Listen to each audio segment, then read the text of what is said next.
حضرت مسیح علیہ السلام پر ان کے خلاف ایک مقدمہ ہوا تھا حضور.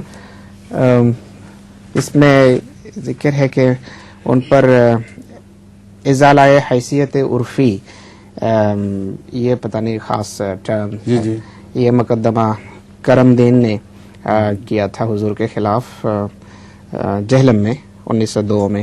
یہ کس قسم کا مقدمہ ہے؟ ان کا سوال یہ ہے. حضرت مسیح موعود علیہ الصلوۃ والسلام نے اس کو کذاب لکھا تھا، اور اس کے نتیجے میں حیثیت عرفی سے مراد یہ ہے کہ میری جو عام شناخت ہے اس کے لحاظ سے میری عزت کی جاتی ہے. تو حضرت مرزا صاحب نے مجھے کذاب لکھا ہے، اور اس پر اس نے بڑا مقدمہ کیا تھا.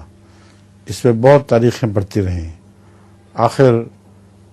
آخری جج نے یہی فیصلہ کیا کہ ٹھیک لکھا ہے، اس نے بہت بڑا جھوٹ بولا تھا.